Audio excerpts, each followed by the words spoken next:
Changeling of the Guard, written by vdrake77, narrated by Equinox3141. Chapter 20. Fall In. Thankfully, as it turned out, Shining was the only one to have attended any sort of pre-training training, which is another pony absurdity. To require education in how to be educated seems complex beyond the point of my ability to understand. If one cannot be educated, how does one educate them in the ability they lack, given that they lack the ability to be educated? But I digress, the concept makes my head hurt. Shining proved to be very adept at most of the basic drill maneuvers we were taught, and I quickly found myself emulating his example. It was all very simple, it turned out. Walk at a very set pace, your hooves should fall in unison, turn on a beat of command.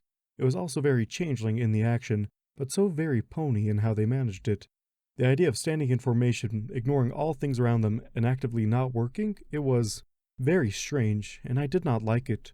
That there were no less than 3 commands that amounted to various states of not moving from a spot, at least 2 to enter formations, and 1 to hold absolutely still, only served to further my confusion. That I could do these things was to be lauded, apparently, and more than one pony was unable to obey these very simple orders once explained. A sergeant gave me a hard push that nearly toppled me, but thankfully I was able to adhere myself to a large stone that I had the luck of standing on, all without moving limbs. I was given a firm nod for my apparent lack of efforts, and they moved on.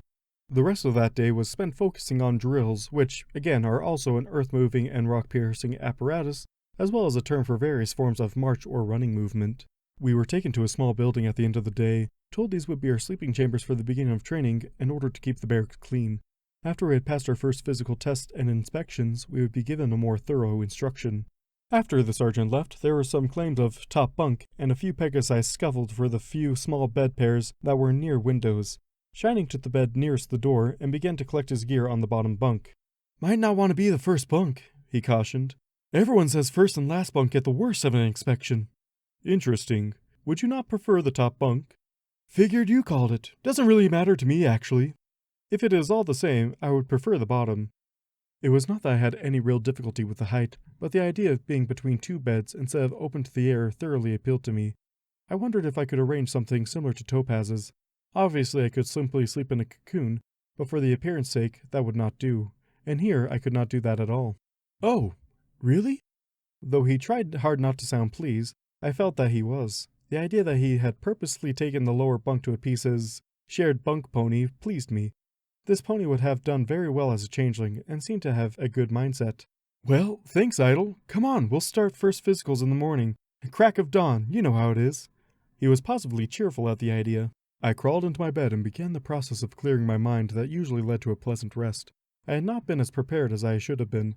However, I also had not been less prepared than some of the others.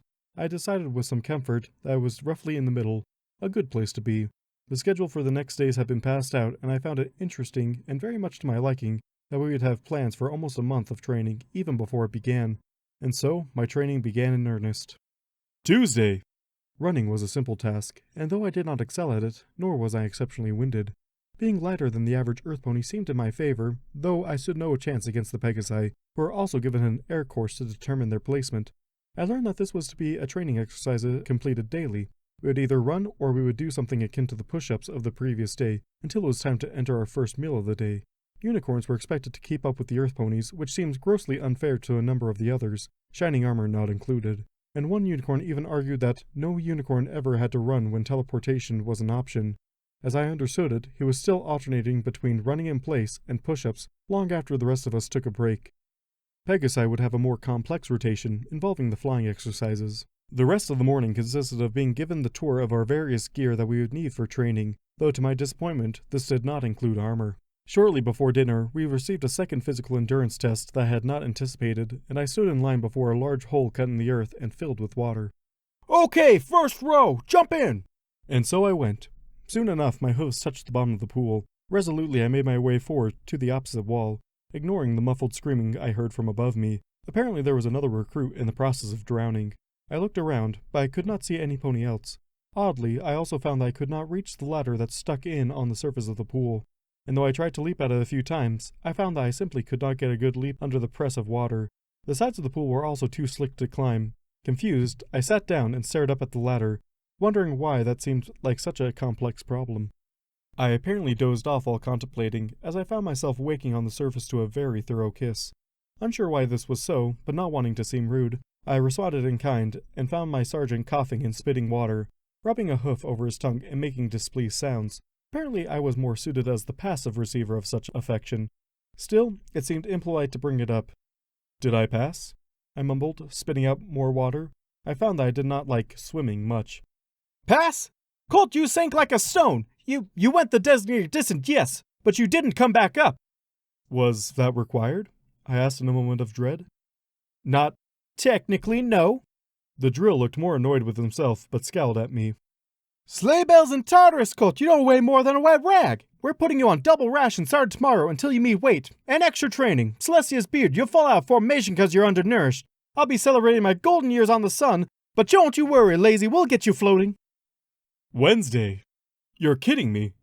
"No, sir, he ate 6 MREs and requested another, Celestia's own truth." "You sure they were MREs?" "Positive." I stared back and forth between the two officers, who seemed confused for reasons I could not fathom. I had never been fed so thoroughly in my entire life, and it was not nearly as unpleasant as I had been led to believe. Shining stared in unabashed awe. Where? How? Why? I wondered if it would be rude to lick my plate clean. With sadness, I decided it would be. Topaz had never approved. I was hungry, and ordered to eat my fill. "When you die, who do we send your body to?" he asked, still stunned. "Topaz showers. She lives near the university." The others seemed taken aback by this, but there were a few chuckles. "I guess we should have a scientist look at you. Are you going to eat that?" Even the other officers cracked a smile at that. It was disappointing, but I did not receive a 7th MRE. Ah well, perhaps the order to eat my fill was another pony term for eat more than normal. Still, it was a nice change not to nose about with such small rations. Thursday. "All right, Colt and Mez, listen and listen good. This begins your combat placement test. You will not, I repeat, you will not use magic other than when you are told. You will not, and I repeat again, will not use these spells outside of training or the practice grounds. Some spells are not a joke, and concussions are not just the thing Earth ponies get." This training seemed mostly focused on the abilities of individual ponies. Earth ponies were being taught a variety of grappling moves. Their enhanced strength considered their means of choice for subduing the unruly or aggressive. Pegasi had their speed capitalized on, and were mostly taught lunging strikes. Unicorns, such as myself, were given a combination of both, having neither the agility nor the raw strength of the other two kinds of ponies. Any pony found more capable in one area or another would be moved as best suited them, but unicorns had a fourth option that they could do in tandem with their other training. Because of their tendency for unique abilities to present themselves in a unicorn's magic, combative magic was a possibility. Shining Armor, I found, had the impressive talent of making a sturdy dome around himself. More than that, it was capable of withstanding more than the 1 or 2 blows that average shield spells could manage, and our sergeant swiftly determined this was a damned impressive skill, but not likely to end a fight. Another pony had the ability to sharpen things on contact with his horn. Another had the skill to create fireworks with her magic, and seemed quite confident this would be very useful, but admitted that she had a tendency to set things on fire with it, and that maybe it shouldn't be used too close to ponies, or the ground, or fields where embers could land. It was determined her ability would better serve as a last resort.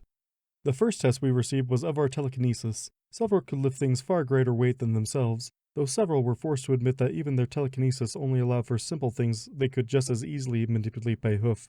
Shining was above average, able to lift me easily, but I found my own ability was disliked.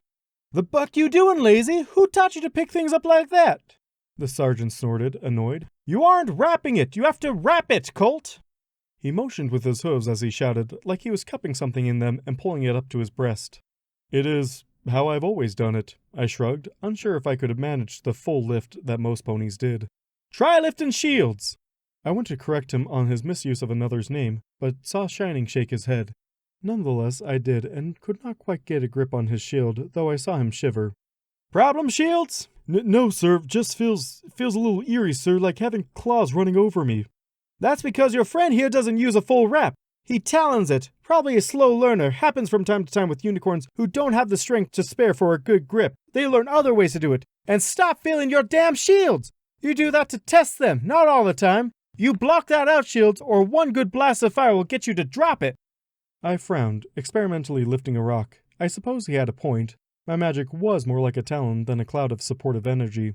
Is this a problem? "Problem? No. Makes search and rescue operations a bit tricky, But most of the time you will have Pegasi for that anyway.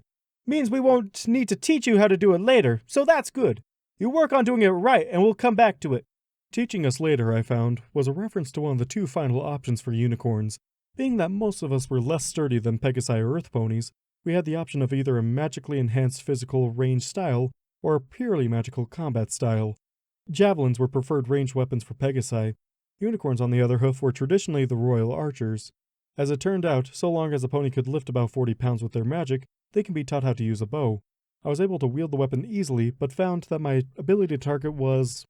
Well, it was suggested that if they wished to use me as a weapon, they would be best suited by having me aim at the thick of our own lines. I would be more apt to hit the enemy. The non-equipment assisted version relied on the capability of a unicorn to throw magic about. As stun spells tended to be effective, most ponies simply assume they will be the mainstay of unicorn guards. The truth is, though combat spells are generally quick and easy to cast on a target, many ponies end up simply throwing raw magical force about in the form of telekinetic bursts, which are roughly akin to a hard shove or a long-distance punch in most cases. To the surprise of our instructors, I was able to inadvertently destroy one of the training dummies by blowing a hole through its torso when I was startled during the training exercise. As it turns out, most ponies lack the ability for damaging combat magic. Stunning is one thing, and more than half the unicorns can see it through. Setting another being on fire, or putting a hole in it that could kill?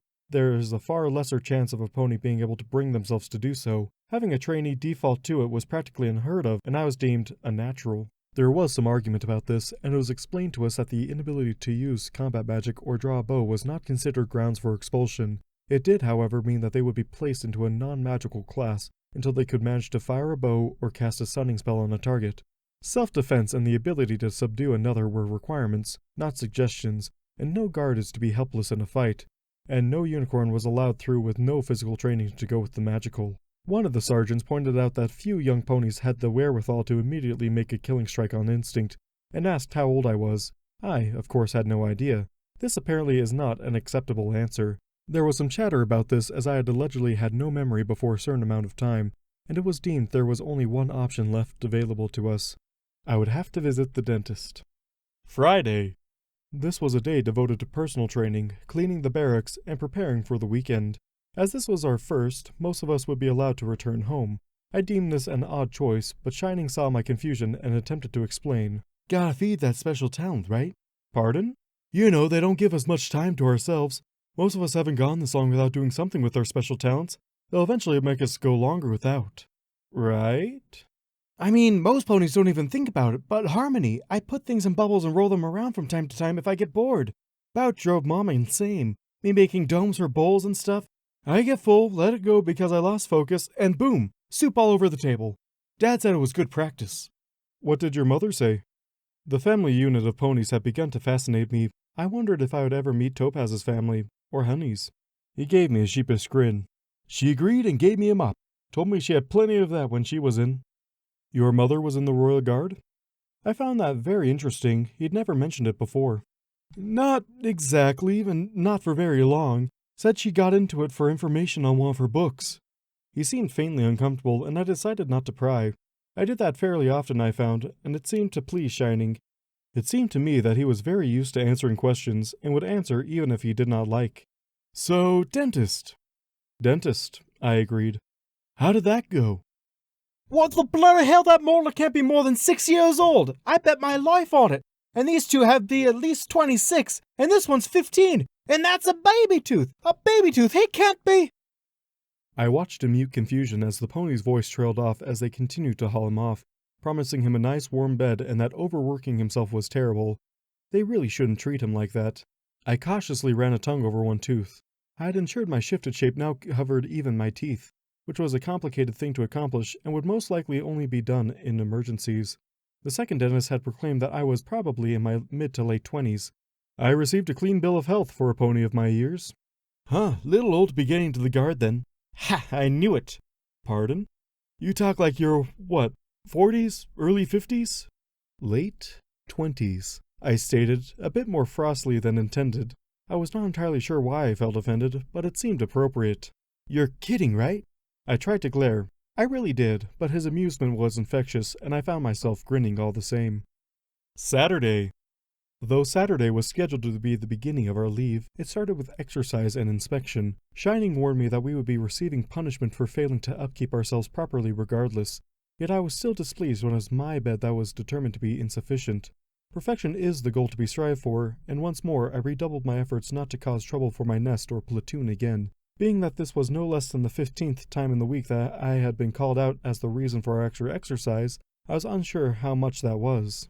Exponential increase. Twice, then 4 times, then 8, and so forth. I think you're at like 130,000? 17 times, so yeah.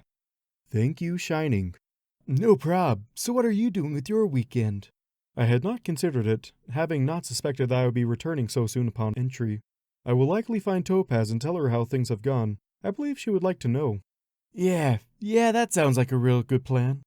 He nodded sagely. Think I'm going to visit the family. Little sisters apparently doesn't like me being gone. You know how it is. Or maybe, do you? I am unaware of any blood relations I may possess. That is kind of depressing. Perhaps I did not like them, or they did not like me. That way, forgetting is better. Yeesh, if you say so. We were trotting towards the wall of the castle, and I heard a muted explosion, followed by an outcry I was more familiar with. Shining had nearly cut me with his shield, and I eyed the perfect circle cut out of my saddlebag with distaste as the other portion of the fabric drifted lazily down inside. Hopefully I could repair it. And I believe that is my cue. Farewell, Shining. I was correct in my assumption. What looked to be the remains of a tree was standing in the garden, smoke wafting from its charred remains. Topaz was haranguing 2 ponies who seemed nonplussed by the whole situation, and one who seemed to be smiling quite broadly. And maybe from you, Beam, but a Garrick Spackler? I know you know better than to use high explosives. They're technically not high explosives, more of a matter of rapidly spreading enough low explosion to thoroughly char. Topaz, sweetheart, we're both entirely too attractive for you to be this angry. Look, we paid to do the job, we got the job done. The parasites are taken care of. Wayne, shut up, I'll get back to you in a second. The second pony cut in. To be entirely fair, Miss Showers, we believe this tree to be containing both an unwanted grub infestation and a Class 3 fruiting fungus. Time was of the essence if we wanted to save the rest of the garden. Couldn't you have just cut it down and burned it normally? She fumed. I was beginning to find myself used to angry Topaz. For someone who loved her job as much as she clearly did, it also seemed to upset her immensely from time to time. She was not truly angry so much as upset, but she displayed both similarly. I suggested that. Thanks, Agaric. Way to show that team cohesion. Come on, Topaz. No pony got hurt. The bad bugs got dead. The good bugs didn't. And we all get paid. All the stress is not good for you. Tell you what, I know a guy. He'll turn that frown upside down over drinks. My place. I'm the guy. I was quite sure I heard Topaz's teeth gritting even from this distance. The taller pony cleared his throat. Wayne, I believe we have inflicted enough damage on the princess's garden without this nice mare fitting your head into a knothole. Perhaps we should just go. All right, Topaz, you know where to find us. The smiling pony waved good-naturedly to her and began strolling off with his companions. I'll inform the guard! She snapped at his back, finally noticing me and beginning her own rapid trot in my direction. I could not help but listen in to the retreating trio with interest. The smiling one had apparently considered this some sort of a contest. Ha! Classic Topaz! You know, Wayne, she really does hate you, the taller one claimed in a very matter-of-fact way. I think I'm wearing her down. The other laughed. Maybe her teeth. You can't win 'em all, Wayne. Topaz finally reached me, her own mumbling under her breath about pest ponies and 3 idiots informative, but not exceptionally useful to me. She took a deep breath. How's training going? I am officially off duty until the beginning of next week. Oh, I didn't know it worked like that, she admitted. So, how much of that did you hear? I believe I heard you correcting them on their use of high explosives. The morons blew up a tree, she grumbled. Wait, let me rephrase that. Another tree. Princess Celestia is going to have kittens. The princess will have juvenile felines? I asked, surprised once again by the strange habits of ponies. What? No, never mind. What about you? Are you fitting in? Any problems? I allowed myself a smile, telling her of my day. She protested loudly that I had indeed failed to swim, but I had been told otherwise. Her vast interest in my doings and findings in the guard continued throughout my entire retelling of my week, and by the time we had reached home she admitted that her own fears that I would not like it seemed to have been entirely unfounded. We ate a light meal, I asked her of her week, and she told me the various mishaps that ponies had brought to her attention. Honeydew, I was warned, had a new variety, buzzing volcano red. It had peppers mixed in and was both sweet and frighteningly hot. That I should stay away from it if I disliked that sort of thing. For the most part, we had very little of import to say, and yet I found the experience very comfortable. And so, as I snuggled into my cocoon in my small room in her basement, I began to wonder what I had needed to do with myself. I needed to make this room my own, as she explained before, and I needed to be prepared for my next training. For all the strain, all the yelling, all the confusion, and the noise, it had felt wonderful, and I could not help smiling as I settled down. As Topaz has said before, I was finding that I was, in fact, a lucky bug.